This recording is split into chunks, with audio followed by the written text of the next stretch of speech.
Texans head coach candidates, we're breaking it down. Bill O'Brien already fired early this year. Mitchell Rentz, Tom Downey coming at you here at NFL Daily. Yeah, it's been a while since we took a look at where things stood with the Texans head coach search, so I figured why not today? As you mentioned, they fired Bill O'Brien earlier this year, also in the market for a new GM. That will, I think, influence what path they go. The Houston job is intriguing mainly because of Deshaun Watson. I'd argue top 5, top 6, top 7, whatever you want to rank him. Quarterback in the NFL. They don't have very many draft picks. And I think the underlying concern about this team right now is, okay, how is the organizational structure set up? Who is actually even in charge of this hire? Is it Jed Hughes and his search firm Houston hire? Or is it VP of football operations, Jack Easterby, who has kind of made his own power play to be heavily involved in Houston? Figuring that out will lead to who they end up hiring and how attractive this job really ends up being. I think we would all agree that this is probably the most attractive head coaching job open right now. The Atlanta Falcons, if you disagree, type F. Texans, type T. Lions, type L. The reason, though, that it's Texans, and I don't think it's close, it's because of Deshaun Watson. Because he's young. He is a young franchise quarterback. The draft picks are not great, but of the open jobs right now, you got an older quarterback in Matt Ryan, an older quarterback in Matt Stafford for L&F. If you trust the Texans' organizational structure, which I think is murky right now with Jack Easterby, at that point, yeah, I'm going to type in my T for Houston. Let's get in now to our top 10, starting off Dabo Swinney. It's not going to happen. I get it. You could reunite Dabo with Deshaun Watson, and that's really intriguing.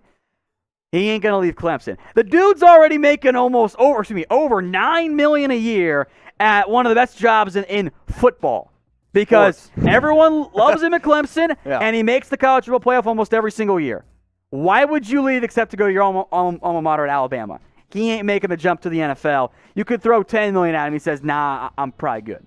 All right, let's go to number 9 then. We got Greg Roman, offensive coordinator of the Ravens. Stock down. He had several interviews last offseason for several different head coaching jobs.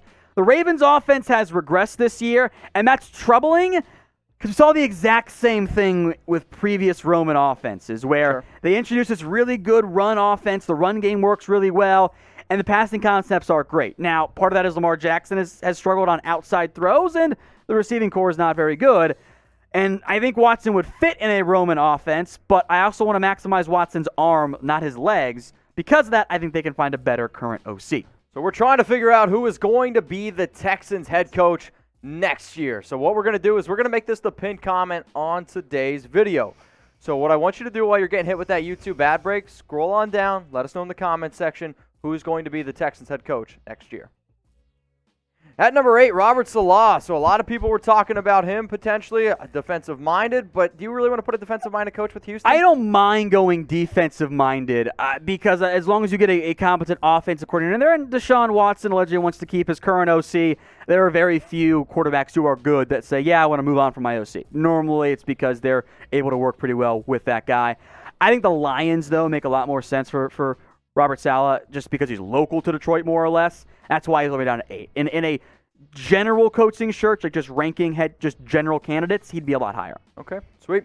Top 7 time, Brian Schottenheimer. He's got the name, but is it realistic? Again, this comes down to who's really in charge of this coaching search. Because Cal McNair is going to listen to the guys he's hired, which right now, Jed Hughes, part of a search firm, her firm, he made this recommendation, hey, let's look at Brian Schottenheimer. Which, why?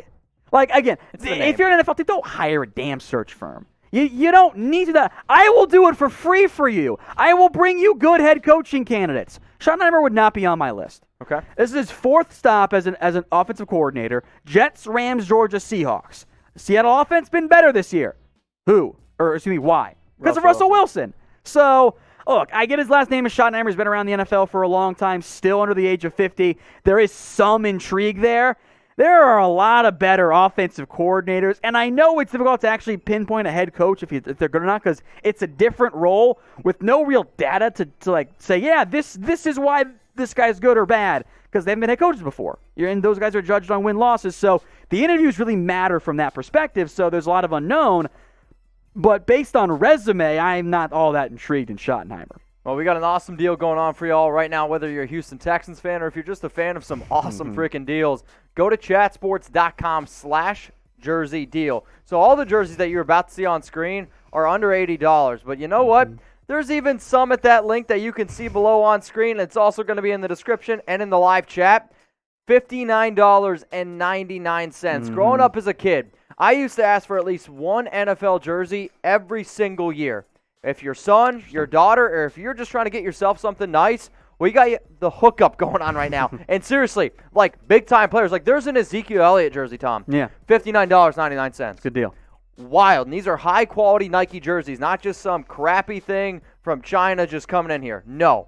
Chatsports.com/jersey deal. That's a fantastic deal. I don't know how long it'll last, but it is the holiday season, so good time to go out and get one for yourself or kind of like you mentioned, Mitch, for somebody else in your life. Arthur Smith at number 6, the offensive coordinator for the Titans.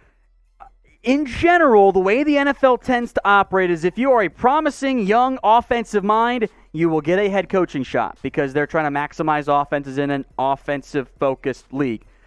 What gives me concern here for Arthur Smith is that he's young, has only been a play caller for 2 years. At the same time, he's been really good in Tennessee. The offensive difference with Ryan Tannehill and Arthur Smith calling the plays is significant. Last Titans OC ended up being pretty decent too. So I like the fit of Arthur Smith. There's also a little bit of a bonus there. Not that it matters in terms of actually making decisions.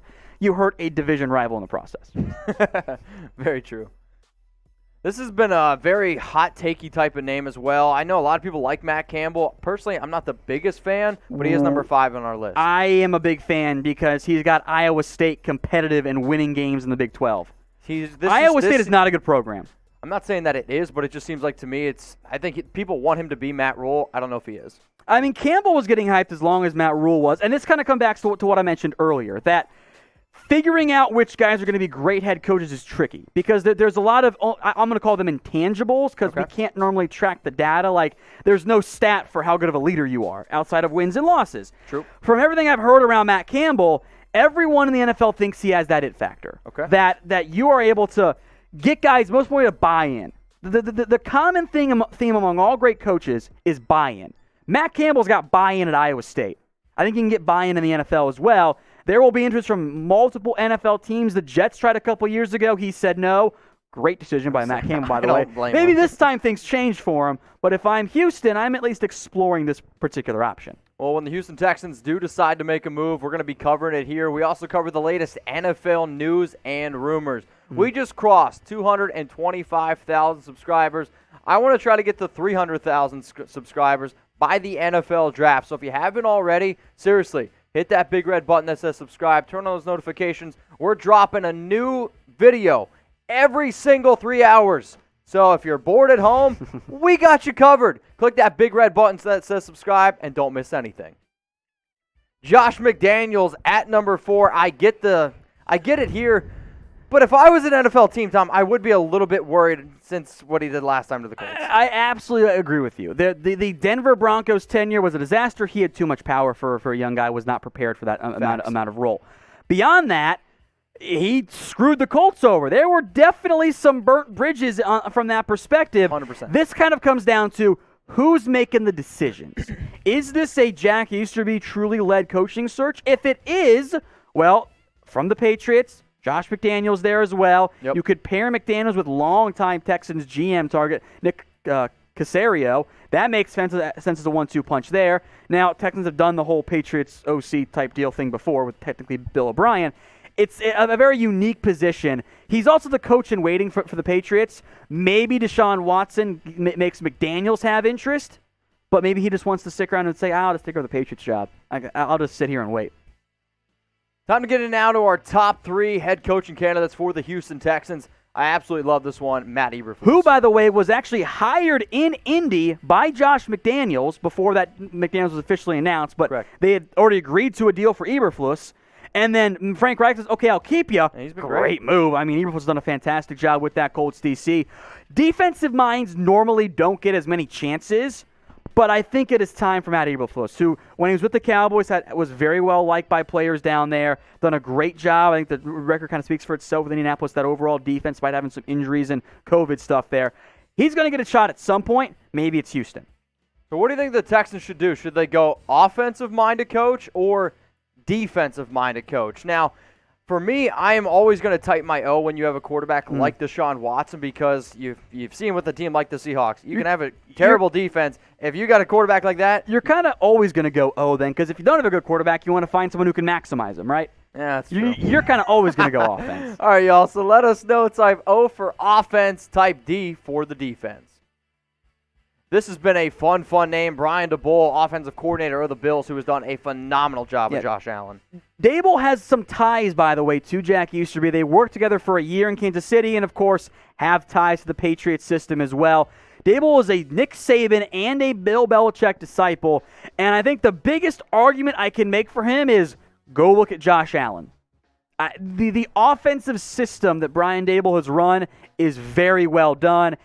I do wonder if a team with a rookie quarterback might have more interest and make a heavier push than, say, Houston, maybe Jacksonville or New York make a big-time push there. But if I'm going through my list of guys I want to interview, because I think the interview process matters a lot for head coaching search, I'm going to bring him in. At number 1, and you're going to see this guy on just about every single head coach candidate list, and if he's not, it's not a good list.